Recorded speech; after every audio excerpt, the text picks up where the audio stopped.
Hey YouTube, Untamed here. So my buddy John invited me over tonight, and while we're here, I figured it wouldn't hurt to check out his 2007 Toyota 4Runner SR5, as well as, as a dad, he has 3 kiddos, I got 4. I always appreciate a good family hauler. So they got a 2015 Toyota Sienna SE, the original Swagger Wagon, and it's actually, as you can see, it has some wheels on it. It actually looks pretty sleek. Look at that, drilled and slotted rotors. How about that?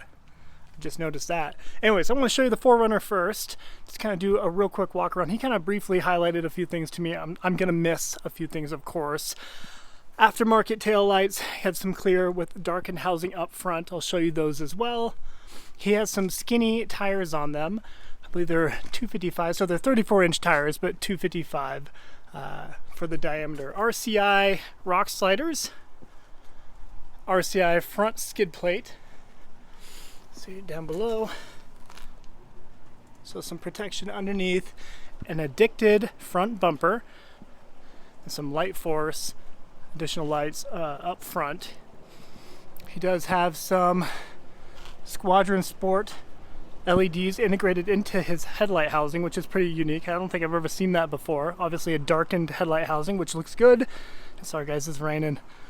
But this 4th generation Toyota 4Runner is often overlooked. You know, people love the 3rd gen, and then they love the 5th gen for obvious reasons. But this here is equally bulletproof and has developed still a pretty solid reputation, as all 4Runners have, really. It has a Gamma VD roof rack, and behind the fairing up here is actually a light bar across. So I'll turn it on for you here in a second if you want to check it out.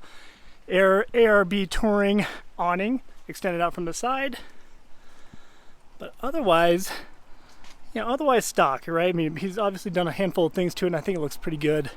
And between this and having the ultimate family hauler, I think it's a great combo. So I feel like 4th gen 4Runners don't get the love that they deserve, so figured it wouldn't hurt to do a quick video on it. Obviously, window tint all around appears to be about 20%. Let's see if we can turn them on. Let's see what we're looking like. So amber light bar up top behind that fairing. That kind of looks pretty cool. And then the giant lights up front, LEDs, looks pretty awesome. That's a cool look. So yeah, I mean, that about wraps it up. Spare tire up top, rear whittle wadder out back, just a whittle wadder, just in case you can get to the woof. Love this, looks great. Let's quickly peek at the Sienna, because this deserves a little bit of street cred too. With the Sienna SE, you get the blacked out headlights, it looks great. And you do get the clear taillight housings out back, which is kind of a unique thing, right? This is, this is a pretty unique van right here, and it developed a lot of street cred being that Swagger Wagon, and the marketing was spot on by Toyota back then. We'll talk about the license plate. So throwing people off with that, and that's awesome. So anyways guys, I just want to geek out real quick, show you John's setup here, the family hauler and the sweet 4th generation 4Runner here. Let me know what you think. As always, appreciate you watching. Until next time.